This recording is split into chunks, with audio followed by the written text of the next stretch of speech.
നമ്മുടെ ക്രിസ്ത്യാനികളായ ബിഷപ്പുമാരെ എല്ലാം വിളിച്ച് ഈയിടെ ഒരു അത്താഴം കൊടുത്തു, കുറച്ച് കേക്കൊക്കെ മുറിച്ചു. അപ്പൊ ചില ബിഷപ്പുമാർക്കൊക്കെ ആണെങ്കിൽ പ്രത്യേക ഒരു രോമാഞ്ചമുണ്ട്. BJP നേതാക്കന്മാരെ വിളിച്ചാൽ പ്രത്യേക രോമാഞ്ചം.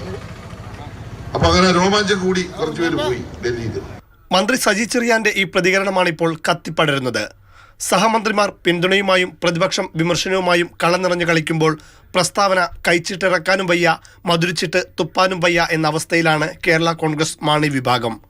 അതാണ് ക്രിസ്ത്യൻ വോട്ട് ബാങ്കിന്റെ പിൻബലത്തിൽ നിലനിൽക്കുന്ന പാർട്ടിയുടെ പ്രതിനിധിയായ റോഷി അഗസ്റ്റിന്റെ ഈ പ്രസ്താവന.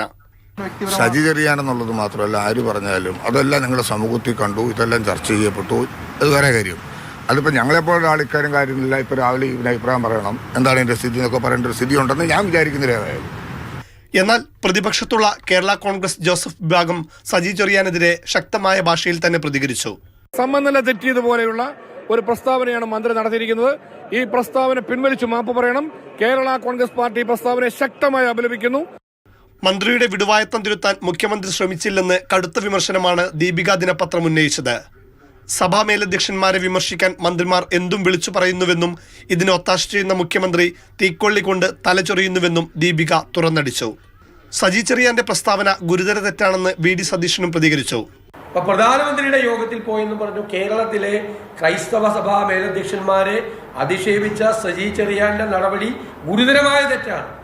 സർക്കാരിന്റെ പൊതുനയമാണ് സജി ചെറിയാന്റെ പ്രസ്താവനയിലൂടെ പുറത്തു വന്നതെന്ന് കേന്ദ്രമന്ത്രി V മുരളീധരൻ പ്രതികരിച്ചു. കേരളത്തിലെ ഏറ്റവും സംസ്കാരമില്ലാത്തയാളാണ് സാംസ്കാരിക മന്ത്രി എന്ന് സ്വയം തെളിയിച്ചിരിക്കുക. പക്ഷേ അങ്ങനെ ഒരാളെ മന്ത്രിസഭയിൽ തന്നെ തുടരാൻ അനുവദിക്കുന്നത് മാർക്സിസ്റ്റ് പാർട്ടിയുടെയും നമ്മുടെ മുഖ്യമന്ത്രിയുടെയും പൊതു നയത്തിന്റെ ഭാഗമാണെന്നാണ് ഞാൻ വിശ്വസിക്കുന്നത്. അതേസമയം പ്രസ്താവനയിൽ ബിഷപ്പുമാർക്ക് അതൃപ്തിയുണ്ടെങ്കിൽ പരിശോധിക്കുമെന്ന് സംസ്ഥാന സെക്രട്ടറി MV ഗോവിന്ദൻ പറഞ്ഞു. അവർക്ക് അതൃപ്തി നമ്മൾ പരിശോധിക്കും. അതിർത്തി പരിശോധിച്ച് ആവശ്യമായ നിലപാട് സ്വീകരിക്കും. ലോക്സഭാ തിരഞ്ഞെടുപ്പ് അടുത്തിരിക്കെ വിവാദത്തെ രാഷ്ട്രീയ പാർട്ടികൾ എങ്ങനെ ഉപയോഗപ്പെടുത്തുമെന്നാണ് ഇനി കണ്ടറിയേണ്ടത്. മാതൃഭൂമി ന്യൂസ്, കോട്ടയം.